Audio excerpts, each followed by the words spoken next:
ఇక చెట్ల నరికివేతపై supreme court serious అయిన విషయం తెలిసిందే. చెట్ల నరికివేతని అసలు ఏ రకంగానూ కూడా ప్రభుత్వం సమర్థించుకోవద్దంటూ వ్యాఖ్యానించింది.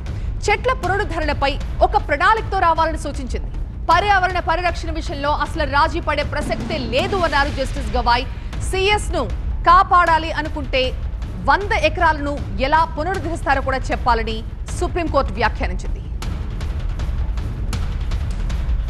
ఢిల్లీ నుంచి మా ప్రతినిధి గోపీకృష్ణ మనకి లైవ్ లో జాయిన్ అవుతున్నారు. గోపీకృష్ణ, మరొకసారి కూడా తెలంగాణ ప్రభుత్వానికి ఊరట దక్కలేదు అండ్ ఈ సందర్భంగా సుప్రీంకోర్టు ధర్మాసనం కూడా చాలా తీవ్ర వ్యాఖ్యలుగానే పరిగణించాలి వీటిని. ఏంటి వీటి సారాంశం ఏంటి? సుప్రీంకోర్టు వ్యాఖ్యల సారాంశం ఏంటి? గచ్చిబౌలి భూముల విషయంలో మరోసారి రాష్ట్ర ప్రభుత్వానికి సుప్రీంకోర్టులో చుక్కెదురైందని చెప్పాలి.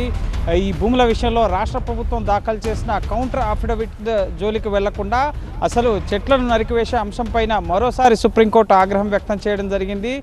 సిఈసి ఇచ్చిన నివేదిక అనుగుణంగా దానికి 4 వారాల్లో కౌంటర్ దాఖలు చేయాలని చెప్పి రాష్ట్ర ప్రభుత్వాన్ని ఆదేశించడం జరిగింది. 100 ఎకరాల్లో ముఖ్యంగా వృక్షాలను నరికివేయడాన్ని చాలా సీరియస్గా తీసుకోవడం జరిగింది. దీన్ని ఏ విధంగా పునరుద్ధరిస్తారు, ఎప్పటి వరకు పునరుద్ధరిస్తారు, పర్యావరణ పరిరక్షణకి ఎటువంటి చర్యలు మీరు తీసుకోబోతున్నారు అన్నది రాష్ట్ర ప్రభుత్వం చెప్పాలి. లేదంటే ముఖ్యంగా సీఎస్ సహా ఉన్నతాధికారులు జైలుకు వెళ్లాల్సి వస్తుందన్న వ్యాఖ్యల్ని కూడా జస్టిస్ బిఆర్ గవాయ్ చేయడం జరిగింది. ఈరోజు Justice BR Gavai, Justice Augustine George ధర్మాసనం ముందు సుమారు అరగంటకు పైగా ఈ కంచగచ్చిబౌలి భూముల కేసు విచారణ జరిగింది. ఈ భూములకు సంబంధించి ముఖ్యంగా అవి అటవీ భూములు కాదు, రెవెన్యూ భూములు, రాష్ట్ర ప్రభుత్వ భూములు. 2004 నుంచి అక్కడ జరిగిన అభివృద్ధి పనులు, కోర్టుల్లో కేసులు ఉండడం, వీటన్నింటికి సంబంధించిన విషయాలని కూడా అభిషేక్ మను సింఘ్వి రాష్ట్ర ప్రభుత్వం తరఫున వాదనలు వినిపించారు. అయితే వాటి జోలికి వెళ్లకుండా న్యాయమూర్తి జస్టిస్ బిఆర్ గవాయ్ మాత్రం అసలు మీరు చెట్లను కొట్టడానికి అనుమతులు తీసుకున్నారా, అభివృద్ధి ముఖ్యమే, దానికి అనుగుణంగా పర్యావరణ పరిరక్షణ కూడా చాలా ముఖ్యమే, అవి రెండింటిని కూడా